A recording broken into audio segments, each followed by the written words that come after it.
Welcome to the Sales Compensation Show, where we share the latest sales performance insights through in-depth discussion with experts. Season 3 of our show is your backstage pass to discovering how today's most successful sales and revenue ops teams support go-to-market strategy and improve sales performance. Plus, we'll explore what we can learn about incentives from different industries more broadly. Subscribe to hear how leaders are unlocking new growth, implementing the latest compensation trends, and their priorities for improving go-to-market performance. I'm your host, CEO of Forma.ai Nabeil Alazzam. Marnie, it's always great to see you. It's a pleasure to be chatting again, and thank you for joining us on the show. Thanks for having me. You have certainly had a storied career in the world of sales comp. You've worked across organizations like this, the Cisco's, Pure Storage of the world now, Nutanix. And I always ask this question because it's, the world of sales comp is very, very niche, but very large at the same time. But how did you end up here? How did you end up in this space? I started, I would say, probably at Cisco is when I realized that I had an affinity for sales. Like, I loved the fast pace. So when I was there, I started with planning territories and quota. But quickly, I got into a project where we were bringing in a new commission system. And through that process, I became really close with the sales comp leader, the sales comp design leader. And she was amazing. My whole life in front of sales was more of a yes person. And when I met her, she would go toe to toe with sales and explain why they were wrong. And I was just in awe. So I was like, which is hard to do because it's all A-type personalities. So yeah. Right. And at that time, I didn't know how she could get there. And so this is like, that I would say that was the beginning of my story.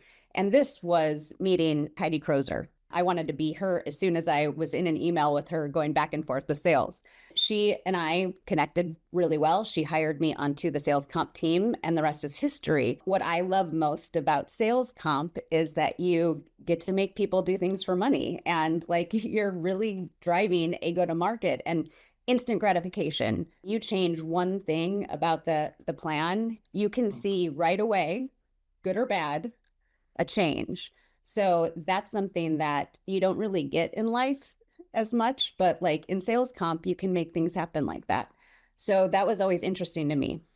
What I didn't realize and why Heidi was able to have these conversations is one of the biggest, I would say, foundations of me being successful in any role I've had is my relationship building with the sales leaders. So having that foundational relationship, then I could go toe to toe. And, that sounds kind of aggressive, but I could have those difficult conversations with them and explain why they were thinking of it the wrong way.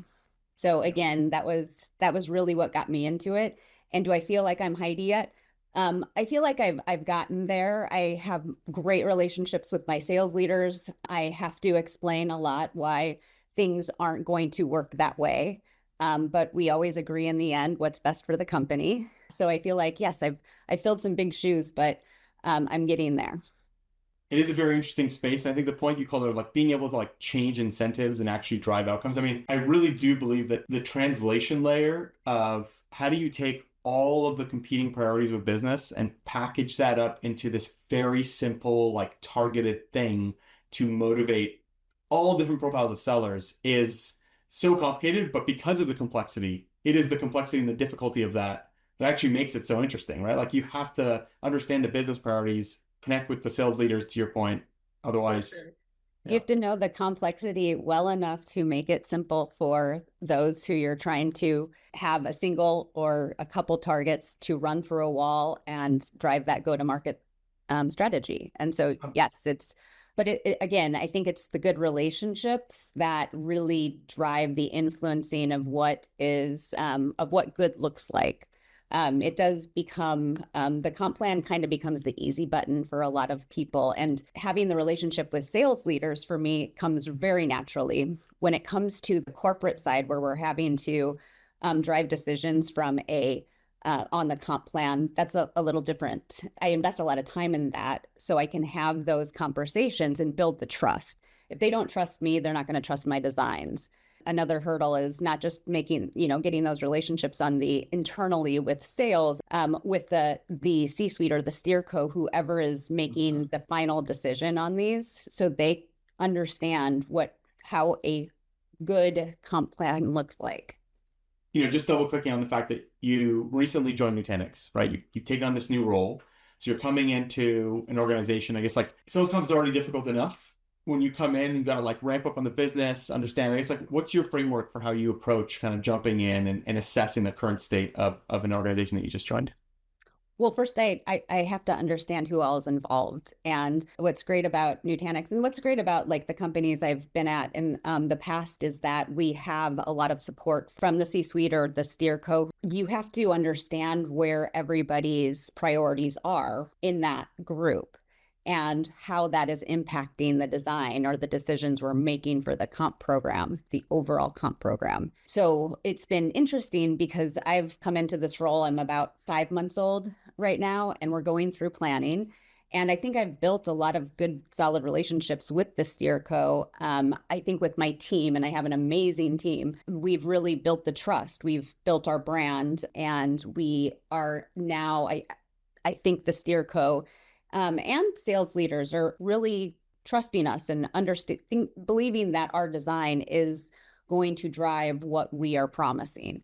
So giving us a little bit more leeway on some of these decisions. And it's great. Again, it's great that we have leadership that is so involved or that is so invested in making this a successful program.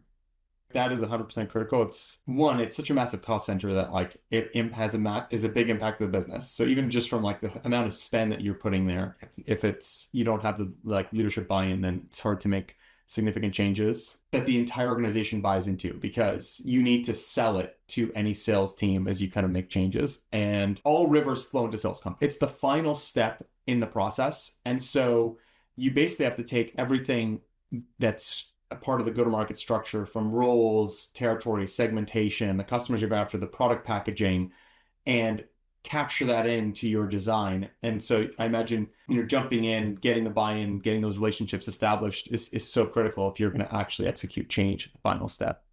For sure. And I would argue one point about what you just said, that it's the final. It is the most sensitive, and it is the most expensive, I would say, especially when if anything goes wrong, it could be a really expensive mistake.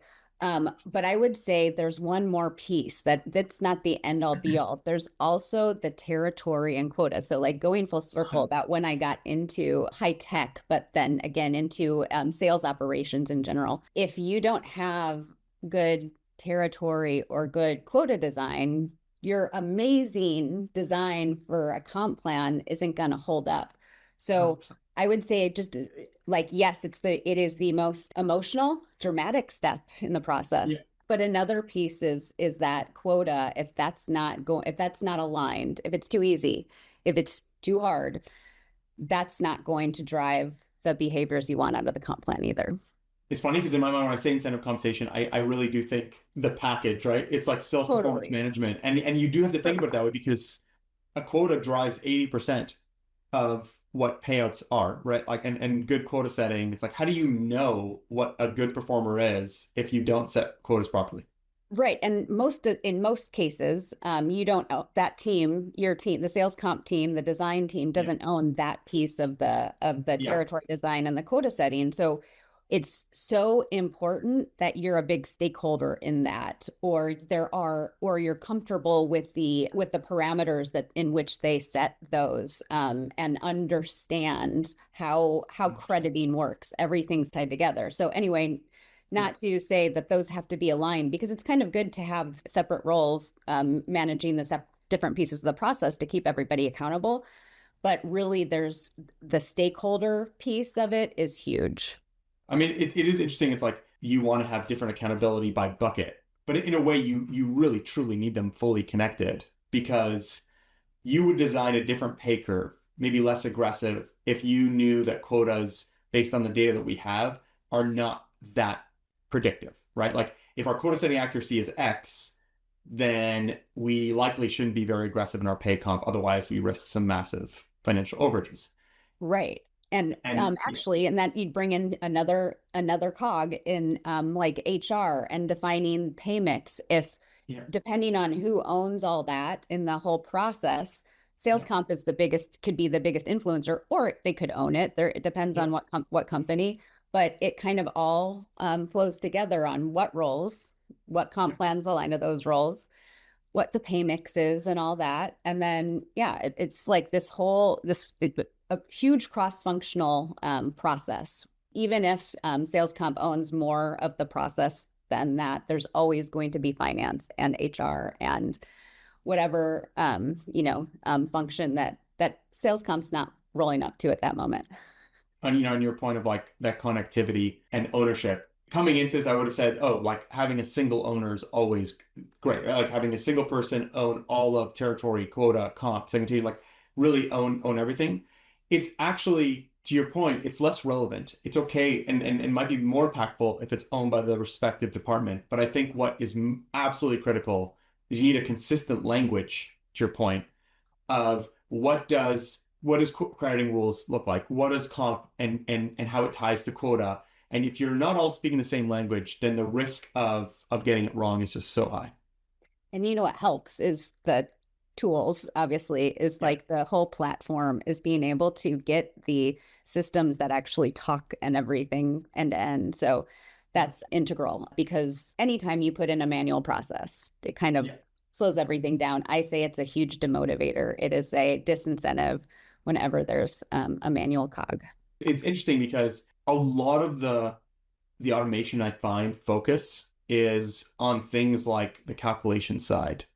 But when you actually think about like the connectivity between your business segmentation, like how you're segmenting and treating your customer base, your product mapping and kind of packaging to territory quota, and then the crediting rules, is where a lot of it is just data wrangling by team members and custom hand rolling of like, stuff, which then all of a sudden it's like anytime you want to make go-to-market change, to your point, there's this massive like, well, we can do it, but the hurdle rate is X because no one wants to go through this massive complex manual. Yeah. Like, Yes. And you touched a little bit on the data is a big pain point in the industry on that being accurate. But yes, it all goes together. And I think that is becoming more of the conversation, at least where I've noticed. But before it has been siloed. Sales comp really talked about sales comp design. And it started that way. It's got, grown to more operations, but like, what does that all mean? So I like to really work with my cross-functional partners so that we have that cohesivity because I don't necessarily think it always has to end up under one person or one group. and depending on the company, yeah, like it's hard to make that organizational change. It's easy and it actually makes everyone's job, like life better if you get that cohesiveness as you're talking about.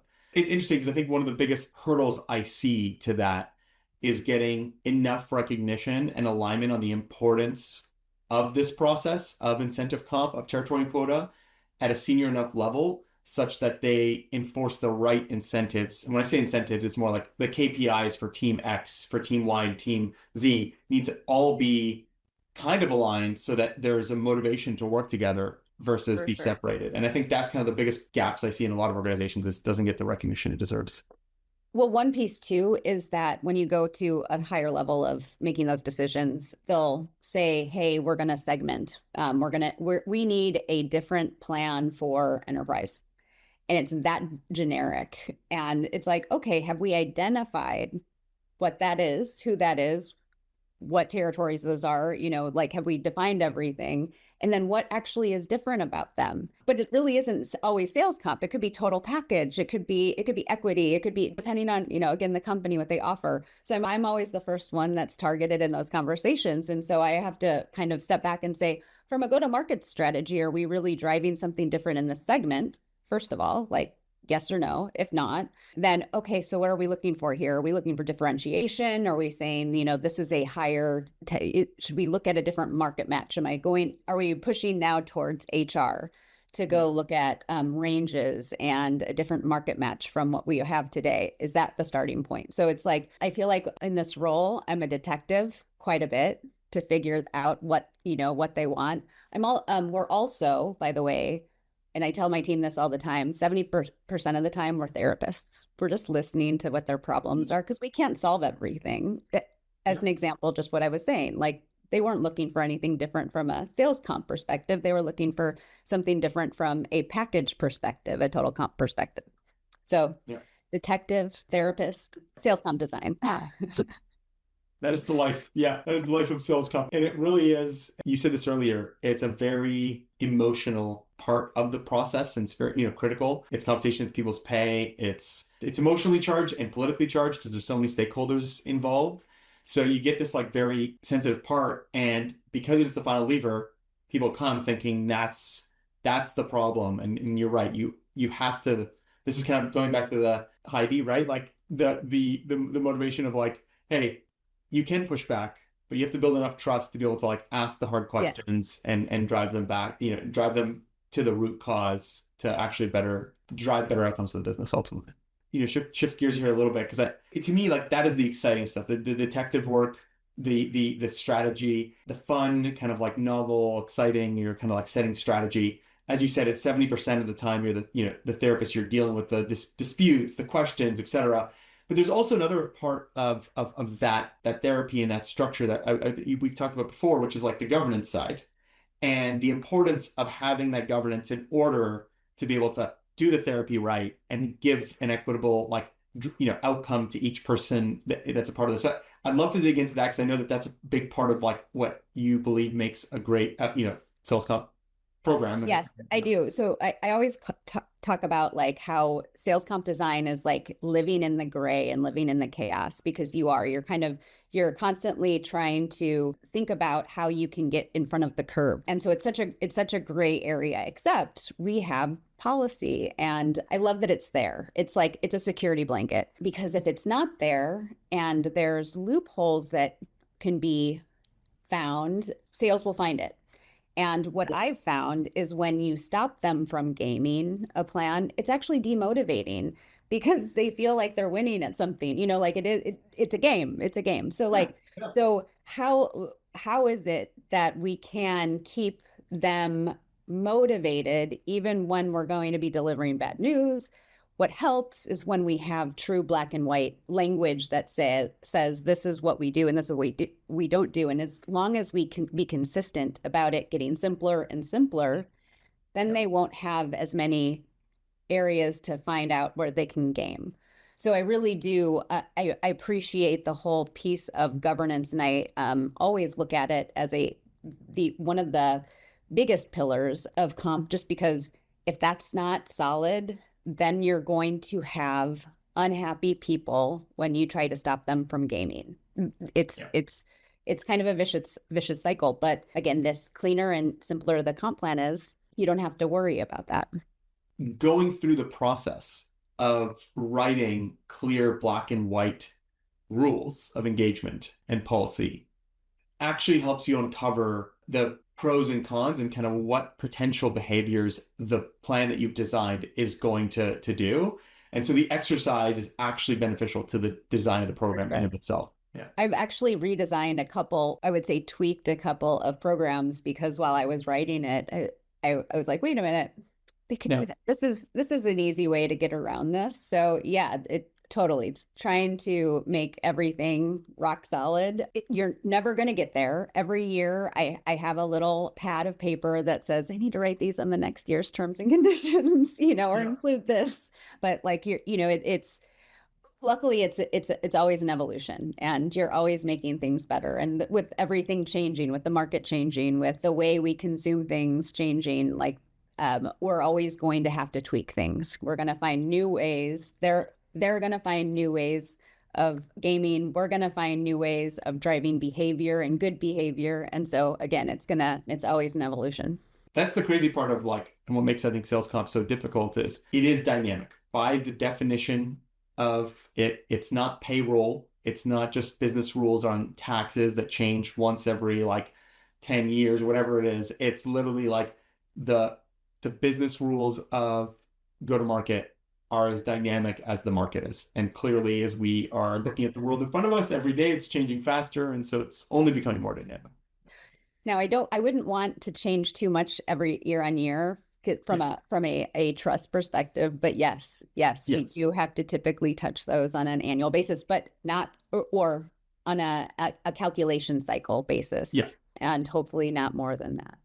Yeah. No, exactly. I mean, yeah, obviously there's a cost and a hit to trust and motivation every time you make a change. So it's always a kind of like a weighting of like what's the pros versus the price. Curious from a seller perspective, as you think about, writing out these T's and C's, I think one of the hardest parts that I find is the crediting rules. And most organizations, especially, organizations at the scale of Nutanix and like the Cisco's of the world, where there is just so much complexity in what a sale means and what channels it goes through and how it gets credited to sellers, that you hear this mandate of like simple, a comp plan that can be written on a napkin. The math can always be written on a napkin. Like, unless if you're not able to write the math on a napkin, yeah, you got a big problem. Right. The crediting rules and what actually gets paid out, that is the hardest part. And so how do you think about that from a governance and kind of explaining to sellers? Well, I think I started it from the trust as well. So they have so many systems in front of them telling them how they're doing. And it's not necessarily the ICM or the SPM that's telling them that. It could be a different tool, a bookings tool, depending on what your compelling event is for commissions. So my biggest priority is to ensure that those match as quick as much as possible. And so where the crediting rules document comes in, hopefully you're able to write what the basic credit works. Where the challenge comes in is if there are exclusions or if there are something that you need to do that's going to be different than what SFDC or whatever tool your CRM tool you're using. So I think that's where I start with the crediting rules. So I think of them when they get their plan doc. I don't want it to cause anxiety, first of all, but I also don't want it to be too hard to understand. It should really say, take them to the crediting rules or tell them what their coverage is on there. The crediting rules document is interesting because what I found is that it really, more so than helping like cover the company, it really helps cover the employee as well, the sales employee. When you have everything written there, then they understand exactly how it works. And if there is something wrong in the system or an exclusion or an adjustment or a delay that hasn't been communicated to them, they actually are more emboldened and should be to raise their hand and be like, wait a minute, I don't think this is covered and I want to talk about this. Like, and again, I'm a huge advocate for sales. I'm a huge advocate for the company and driving the right behaviors to help the company, but I'm a huge advocate for sales. Like, I want them to feel like they can trust us and we want them to make so much money on our plan and drive the business forward. If the plan is reasonably designed, like writing a commission check, no CFO is going to be upset about it. Like, why? It's like, yeah, I'll write the biggest commission check. It just means that you just closed something, you brought business in, you're driving the company forward. And so I do think, yeah, those two things are aligned, looking up for the outcome of the business and looking out for building trust and maintaining kind of the buy-in from the sales organization. You're spending on average for a large enterprise, 10% of your top line revenue on incentive comp. Obviously, you want to make sure that is the most effective spend. And the only way you do that is if you have trust, buy-in, and it really is a motivator. Yeah. Exactly. Again, and I try not to do too many exclusions on that as either because I want them to match. But like, as long as that's written out and they know it, then they won't be so upset about it when it's not there. So it's like, it's communication, but keep it simple, not too many, like not a huge long list of exclusions. Try to keep it as simple as possible. Because you said something very interesting. It's like, oh, maybe there's another system that has the kind of compelling event or like, that calls out the booking or whatever it is that provides a context. And I think in some cases, we engineer the reporting, the dashboarding at the tail end, the document for the plan to be simple. But then we don't engineer hey, instead of having like all these crazy like data tables and the business rules, like what if we like stage gate it and make that visible to sellers in a way where you're almost like designing the crediting steps to make that easier to understand. Because I think that is actually, like, again, when you look at, and we do occasional immersion sessions with like sellers to understand what they're, as I imagine you do, you talk to sellers, you're like, hey, like, do you understand the plan? Do you understand what's driving? What are the biggest challenges you have? And it, almost always, if you go back to the root cause, it's like, oh, it's just complex crediting. Yeah. Well, I mean, this is completely relevant in the conversations that are happening now in the industry with the compelling event. The compelling event is like quickly moving to consumption, but do we have a sales force, or, you know, like wherever we're pulling our crediting from, do we have that's something that's so visible to them that they can follow the story and understand what they need to push, what kind of consumption they need to push, what kind of adoption they need to push in order to get paid? And so that's a big, again, very timely. That would be a new crediting logic or a new crediting rule. Or again, it's not that new, but it's something different than if you're now, you know, paying on bookings. Now we need, if we're changing that compelling event to something else or to one of the measures, where is that coming from? How is that all connected to that platform? And and is it motivating? Because if it's not motivating, if it's all done behind a curtain, you're not going to get the good results. If the sellers don't know what they need to do, the incentive might as well just be a random payout. And that is the exact opposite of motivational. So just moving on to our fun segment, I'd love to double click on a common myth or misconception that you see regularly in the industry that you just want to call out. Yeah. So I think this is, again, there's been a shift in my thinking on this. And I think it's just because of how I've evolved through my role and looked at big picture. But I think sales gets a bad rap. You know, I feel like there's this trust issue with sales. And I see it, by the way. This is my shift. I remember where I would sometimes have a lot of negative feelings when certain salespeople or leaders would ask me things, because I would think it was just a very selfish versus a leadership type of request. It was a very selfish request. And the one thing is they can be like, and they're humans. Everybody, you know, can be super selfish, and their trust is something that's truly built. But when you're putting too much in trust from a sales perspective, you're probably not optimizing your comp plan that much, and you're more worried about them gaming it than them driving the behaviors within it. So you should probably revisit the comp plan and not worry so much about your trust levels with sales, because that's what's solid and black and white. So again, this is kind of an evolution for me. I've always enjoyed working close with sales, but I've had some trust issues in the past. What I've realized, they're of my own making. If we can create a design that is simple and drives the right behavior and doesn't have too many gotchas, then we don't have a trust issue. It's already written in black and white. So we trust each other. And when it's simple on our side too, it's back and forth. Trust goes both ways. 100%. I mean, it's the importance of any contract or agreement. It's the reason why you write things out and you define, not because you expect things to go wrong, but exactly when they do hit those edge cases, it's clearly laid out. And I agree with you. Like, this is why, going back to the governance discussion we had earlier, it's like, it is the boring part, right? Like, it can be, or it has this like bad rap of being the boring part, but actually going through that process just helps in so many ways. It's like upfront work that pays dividends throughout the year versus, taking the shortcut and then having all the issues of lack of understanding and trust. So exactly. Yeah, I couldn't agree more. Yeah. Mutual agreement, mutual trust. Yeah.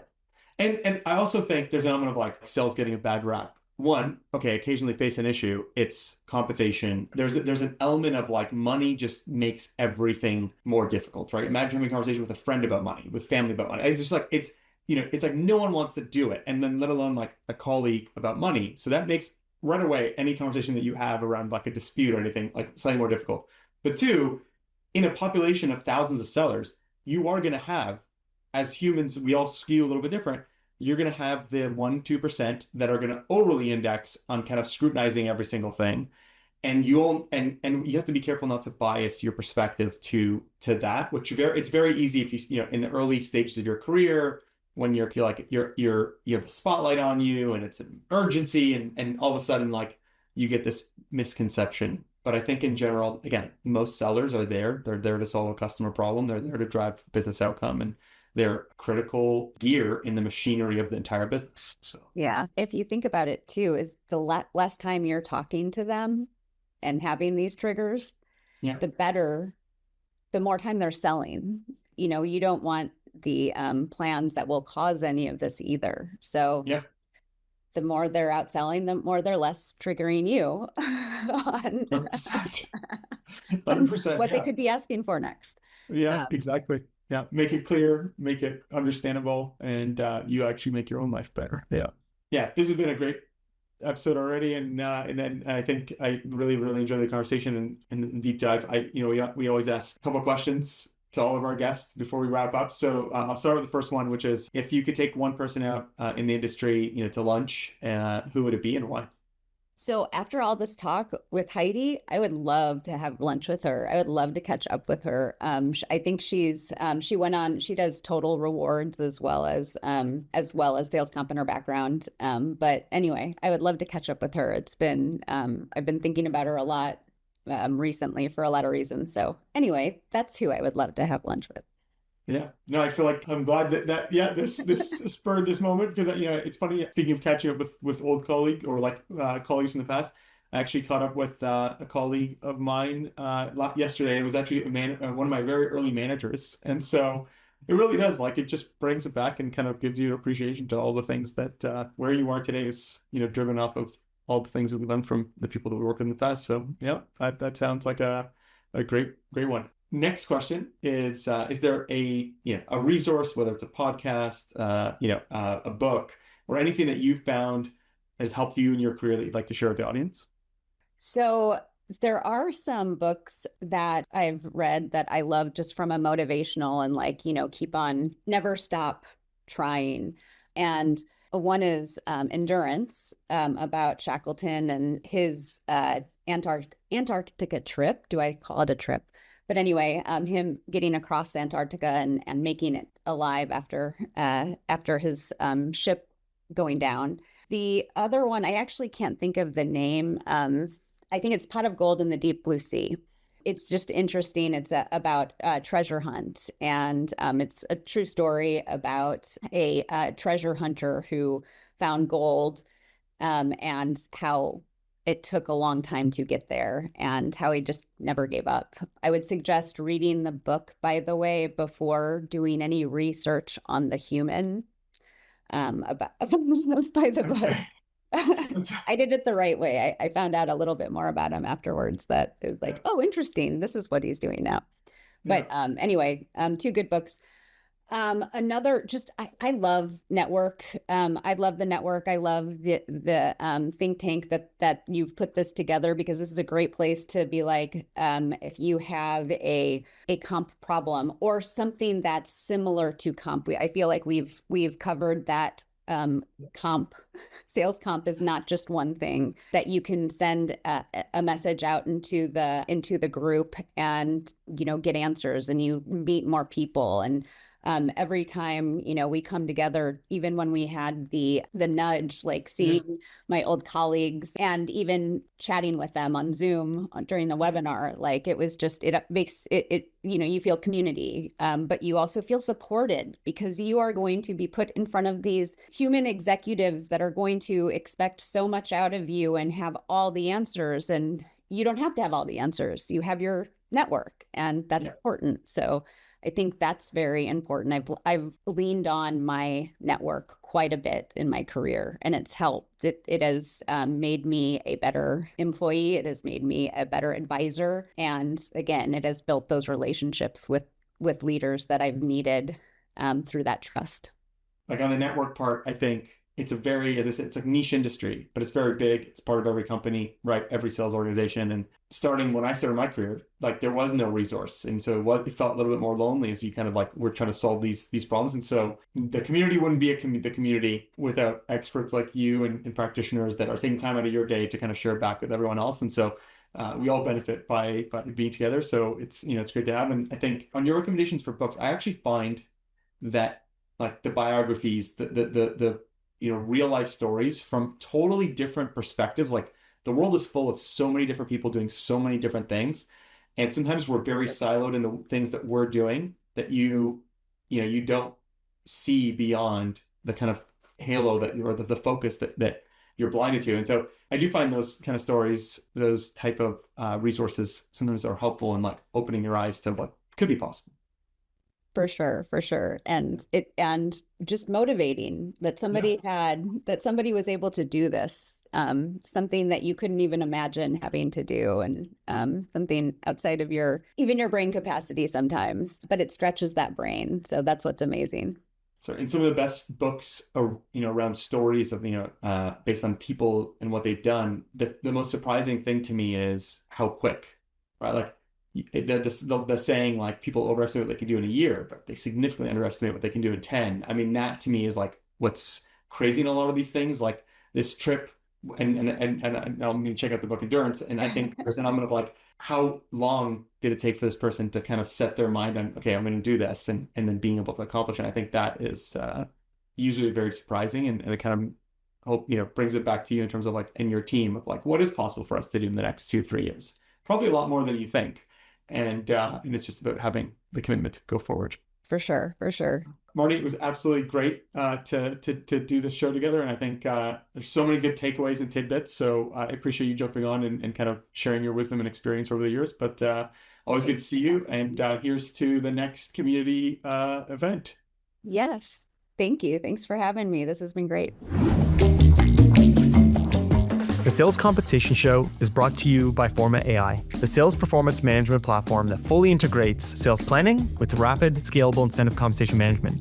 Our data platform brings together how you can plan and manage the entire lifecycle of territories, quotas, and incentives. With global customers like Autodesk, Stryker, and Hootsuite, we enable go-to-market teams to plan and deploy even the most complex SPM strategies at speed, taking you from idea to execution instantly. To learn more about Forma.ai, visit our website at Forma.ai. Hit the subscribe button and find more episodes of the show on Apple Podcasts, Spotify, and YouTube. Thanks for tuning in.